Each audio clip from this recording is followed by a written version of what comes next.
Hey guys, let's start with this. What if I ask you to write the whole story of the Bible?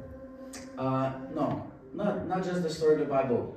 The whole story of the universe and beyond on half a sheet of paper. Give you that task.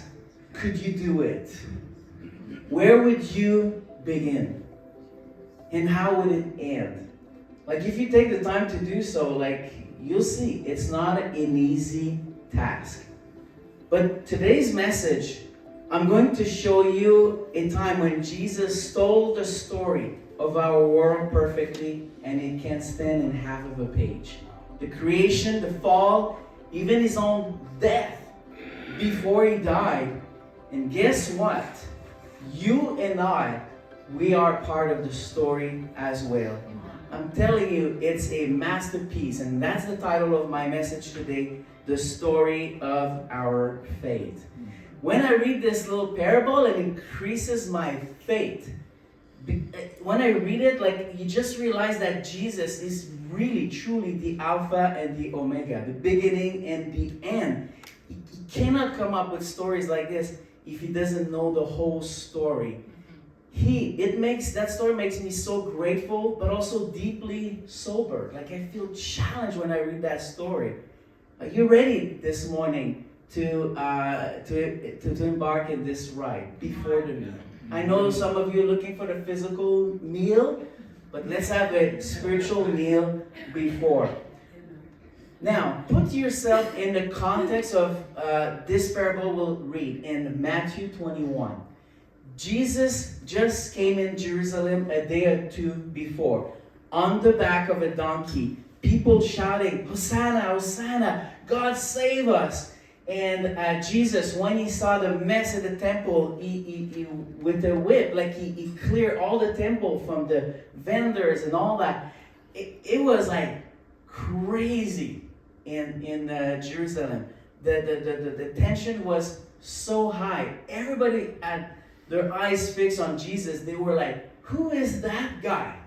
And the religious leader, they were not happy. This is the context of the parable we're going to read this morning. Let's start reading in Matthew 21, verse 33 to 36. Jesus is speaking to the crowd. Now listen to another story.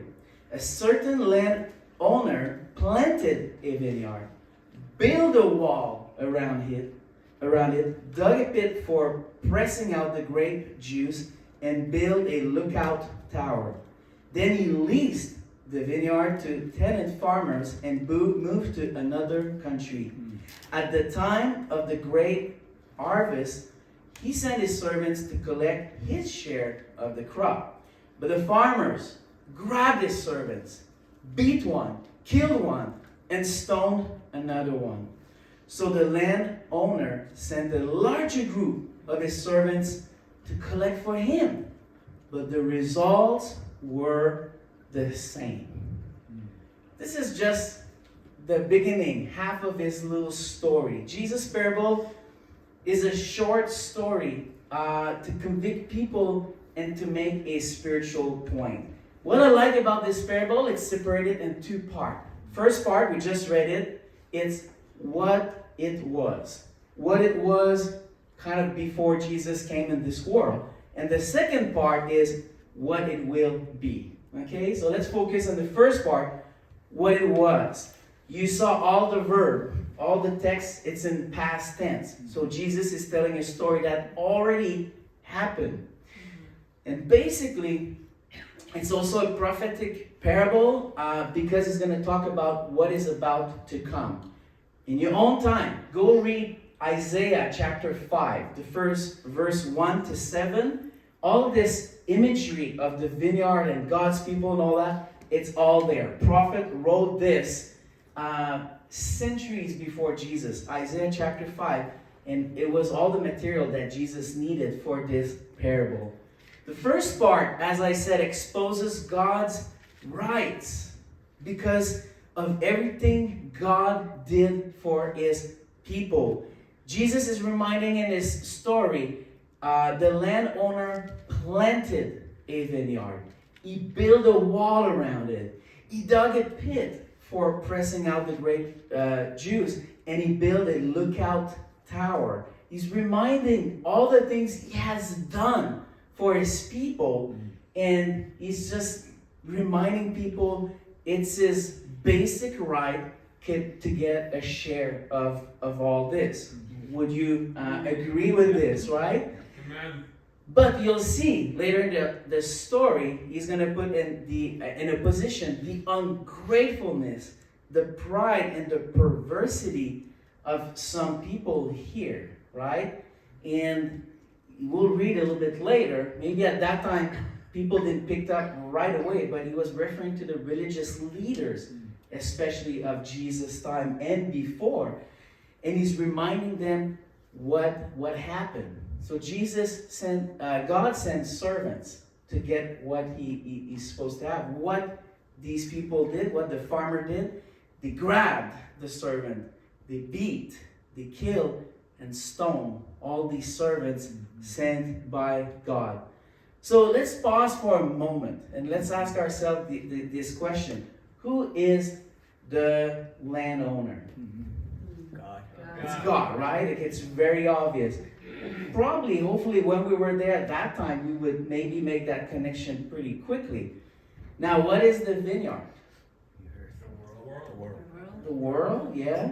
Garden? It's specifically for the context of that time. Israel, Jerusalem was the vineyard, right?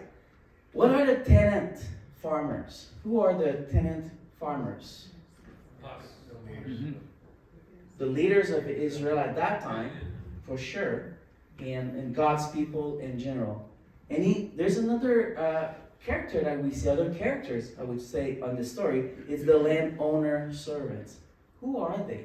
Who are the servants? Prophets, teachers. The prophets, the teacher that God sent over the centuries. And when you read what Jesus had to say about how they treated, how they welcomed these prophets, they grabbed, they beat, they killed, they stoned. Read the Old Testament, you'll see the story of the prophets sent by God. Now, the story continues, and there's a dramatic shift that I love so much. After stating what it is, Jesus will lead us towards what it will be. And let's observe together the genius ability of Jesus to tell a story and convict people. Let's keep reading in verse 37. Finally, after everything he stated before, the owner sent his son, thinking, surely they will respect my son.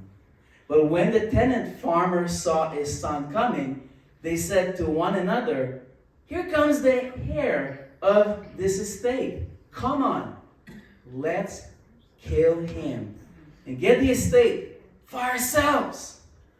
So they grabbed him, dragged him out of the vineyard, and murdered him.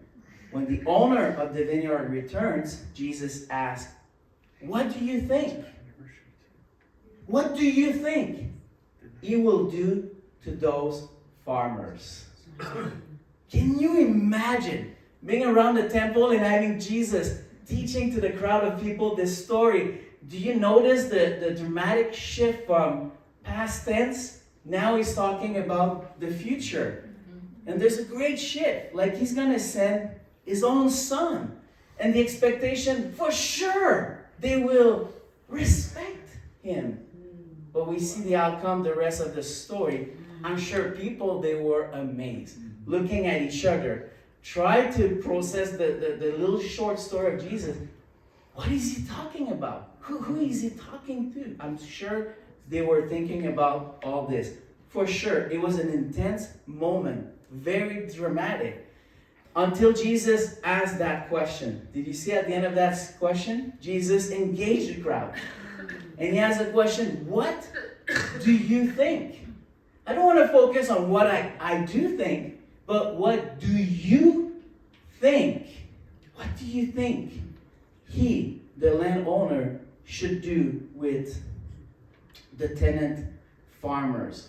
I'm sure when he asked a question, it was not an answer right away. There was a moment of silence, like a moment of whispering, like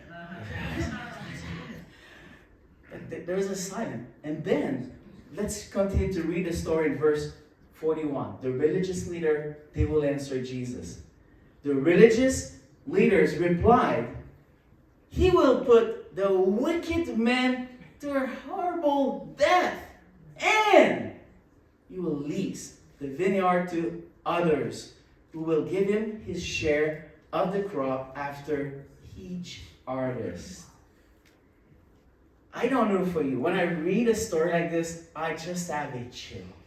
I'm just like, man, Jesus is the Lord. There's no one like him. He's the master teacher in such a short story, getting the attention of people, make them think, and engaging with deep question. There's no question Jesus had a special gift of public speaking. And when you see and you observe Jesus, like, he's out of this world. Like, you cannot find teacher like Jesus was and still for us today. Guys, we're reading these stories 2,000 years later, and they still apply. They're still relevant for us today. Jesus doesn't conclude the story himself, like I said. He lets some of his audience to do so. And he's going to ask the question, what do you think? And he let them answer. The answer is phenomenal. I don't know if you realize the religious leader who are against Jesus is predicting Jesus' death in so many details. So Jesus didn't have to do it themselves. Like, he let the religious leader, like big prophet, if you will, about his death. And it's amazing to see all the details, like we just read. Like, they will grab him, they will arrest him, they will drag him outside the vineyard. Read the story. Like, they didn't keep Jesus in Jerusalem. They took him outside the wall of Jerusalem. Yeah. And what they did, they killed them there. Like, Jesus, just by one question, asking his opponent, like predicting what's going to happen in the future. Who can do this? But it doesn't stop there. They also, the religious leader, predicted the glorious destiny, the free will of others that will come in the future. And they talk about us. Yeah. This is where we get into the picture. Like, these enemy of Jesus, they're predicting our coming. And that's why we're gathering all over the world and celebrating the death and resurrection of Jesus. In this week, Thread Video Podcast, Dr. Pakta is introduced a very good and deep concept. You may find it difficult to listen at first, a little bit intellectual, but it is so important. He talks about a concept that he called meta-narrative. Some of us, we laughed a little bit, like, I had to pause. Like, I had to go back in my old knowledge of literature, philosophy to understand what it is.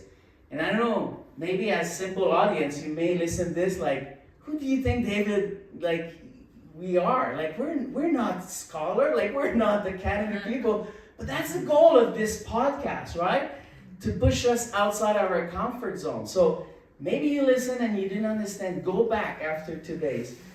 But I'm guaranteeing you, today, after today, when you're going to start listening, I hope with the explanation I'll give you here, it will help you to get into this. So, the Bible begins with the creation of all things, right? The first two chapters of the Bible, Genesis 1 and 2. It starts where? In the garden. In a garden, right? And it ends, the Bible, with the two last chapter of Revelation 21 and 22, with what? The renewal of all things. And again, it finished in a garden, a new garden, a garden to come. So it started and finished in a garden. In between the first two chapters and the last two chapters, I don't know if you counted before, but Dr. Bhakta is explaining us there's 1,185 chapters in the Bible in between, right? Yeah.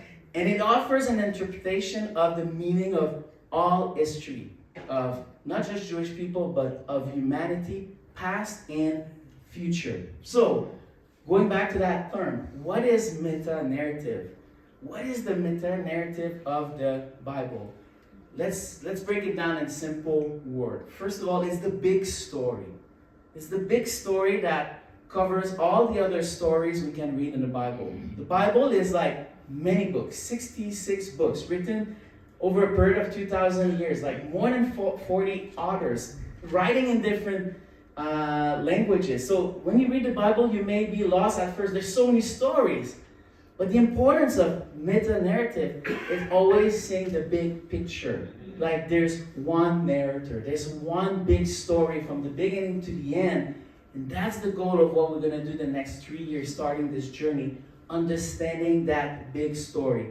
Another definition, another image also is the big picture. I'm a big picture guy, I don't mind the details, but give me the big picture. Well, this is what the meta-narrative is talking, is the big picture of God's vision of his creation and human beings. So, let me give you an example. In building a house, for instance, there are many workers doing many individual jobs, right? Plumbing, drywall, electrical work, roofing, etc. But all those contractors, all those workers are working toward the same thing, completing the house, right? The blueprint is the big picture. The blueprint is the meta-narrative of the story of the house that gives meaning to each contractor's work. So for example, the plumber isn't just fitting pipes to nowhere. He is involved in a larger scheme. And that's why it's so important for us to be reminded time to time. We may look at our life, our little part we're doing, like something that is not significant, but it is, because we're part of something bigger than ourselves. What are the 4 parts of the meta-narrative of the Bible? This is how we break it down. 1, the creation. 2, the fall. 3, the redemption. And the restoration. Some scholar call this also the 4-chapter gospel. Like if you hear that expression, the 4-chapter gospel, these are the 4 parts of the story of the good news of the whole Bible. Now, why is the meta-narrative of the Bible is so important? In my opinion, it's the only story. I read a lot of books in my life. Literature, fictional, and also philosophy. The Bible is the only story that explains the way things were. First of all, the way things were. That's the creation. Secondly, the way things are, which is the fall, right? The way things could be. This is the redemption. And finally, the way things will be. And this is the restoration, the recreation of everything. Of course, the story of God reaches its climax in the life, death, and resurrection of who? Of Jesus. Praise Jesus to come here in this world and we can have a personal relationship with Him. The biblical narrative makes a comprehensive claim on all humanity, calling each one of us to find our place in His story. It doesn't matter where you live. It doesn't matter what type of people, what they believe around you. The story of the Bible is reaching out to everyone. Everyone is called by the story in the Bible. Every time we open our mouth, every time we share our faith, it's not a waste of time. It's something critical that people that they need to hear. They're not always convinced. At first, when I was invited to church, I don't remember it was a meal actually the first time I came to church. Actually, there was a lunch after. No, like this. What's up with this church? There's always food involved, right? They're trying to get us in the stomach. Anyway, met the church. I felt the love, like Jim and Julie shared, as Steve shared, right? And there's that thing. Hey, do you want to read? Do you want to study the Bible? And at first it's like, sure, why not? But I didn't know what will happen. I didn't have expectation. I was really far to think that Bible will speak about my life and will change the course of my life. But it did. And that's what we need to be reminded every time we open our mouth, every time we share our faith. People are not necessarily waiting. They don't know what's the Bible. Actually, we live in a world where the Bible is put down all the time. There's so many negative thoughts, so many negative things being said against the Bible that you have to help people to overcome the initial feeling towards the Bible. So what's the key here with this concept of meta-narrative? Never lose sight of the big picture. This is what it's all about. Listening to the video podcast this week, in my opinion. Never lose sight of the big picture if you don't want to get confused or discouraged. What is my role in God's story? And what is my significance? That is the point of the big picture.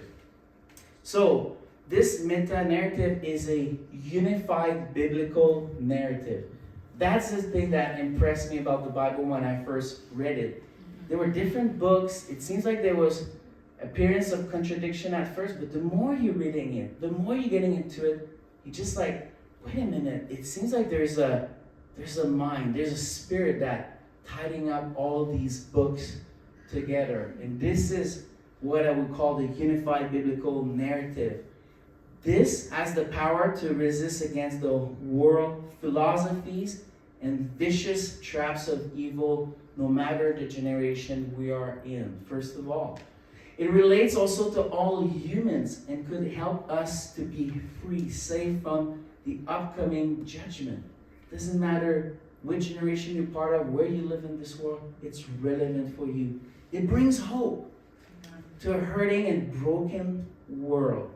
But sadly, it also brings a lot of resistance and persecution. Why? Because it is not politically correct. You know, God doesn't care to please the people. He's telling the story as is and what we need. And I'm telling you guys, this is what we need for this world. We don't want to hear what we need to hear, what we want to hear. We need to hear God's truth about who we are, where we're coming from, and what's the hope of an eternal relationship with Him. I think also this concept of unified biblical narrative introduce and clarify our new identity in Christ. What gives meaning and purpose to our lives despite our failures. When we get this, like this is what it's supposed to do. Instead of being a supporting actor in our life story, a mediocre B-series movie at best, that was my life before becoming a Christian, we become part of the cast that the Spirit is recruiting for God's drama. A drama that is universal, eternal, an epic masterpiece. A masterpiece not just of art, but of real life. Paul considered his past accomplishments in his life as garbage and rubbish.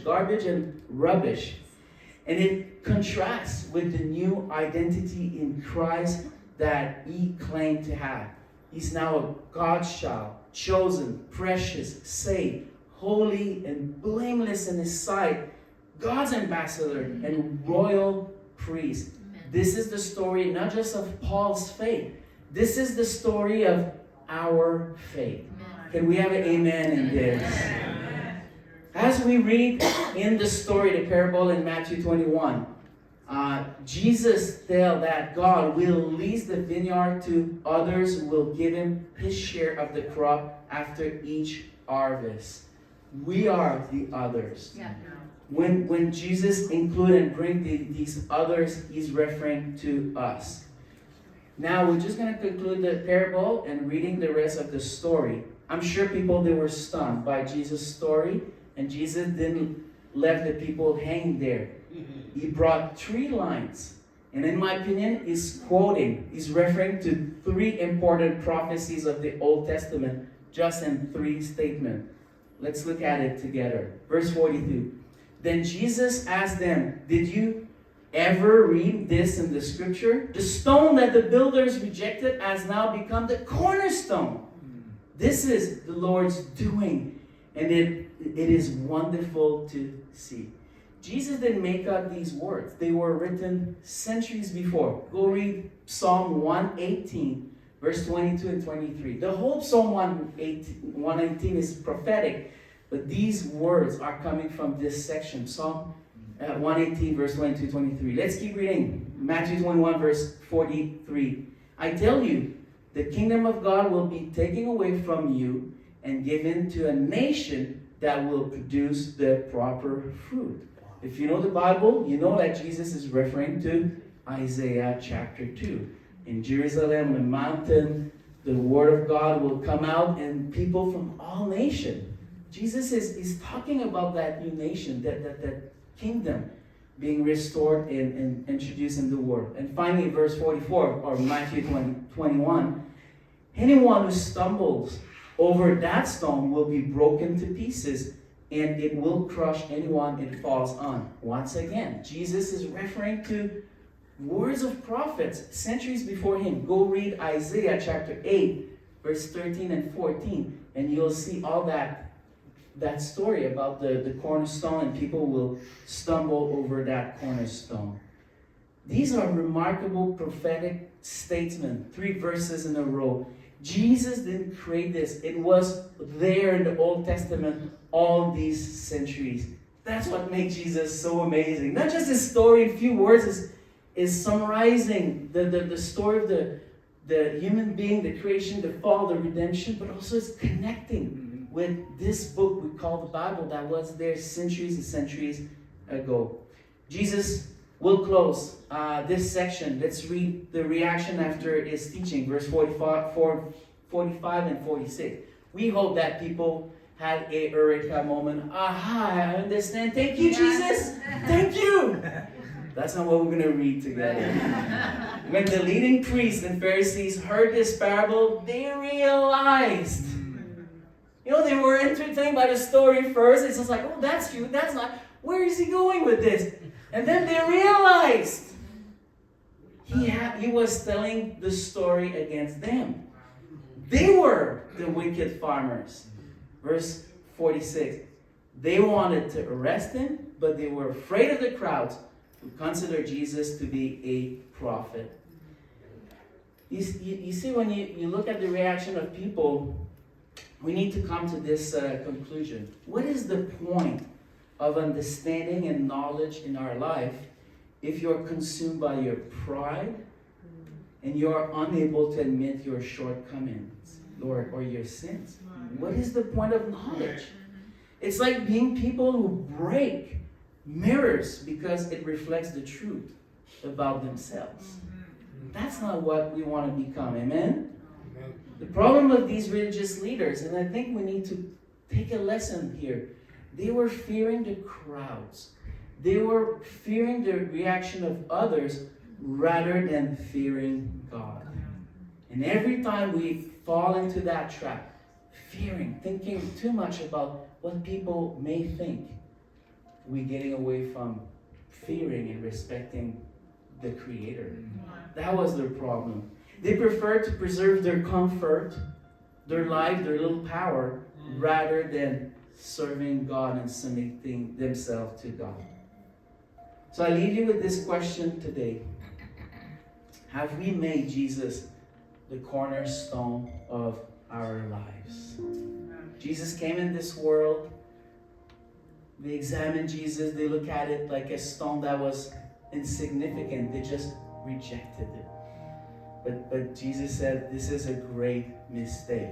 The rock that's been rejected will become the cornerstone of something big, eternal, and very powerful. So the question for us, Have we made Jesus the cornerstone of our lives? Of course, Danny. I'm here this morning. I believe. I read my Bible. That's great. That's a good start. But what is the cornerstone of your life? You may believe, you may come to church, but we need to examine our heart and just ask ourselves, what is the cornerstone? Stone in the antique architecture was the most important rock. All the measurement, everything was measured according to that stone. If we're not very careful, sometimes we can let something else become our cornerstone. Can be others, can be family, can be a relationship, can be a career, can be our own pleasure, can be so many things. You can fill it by anything. We need to always examine this.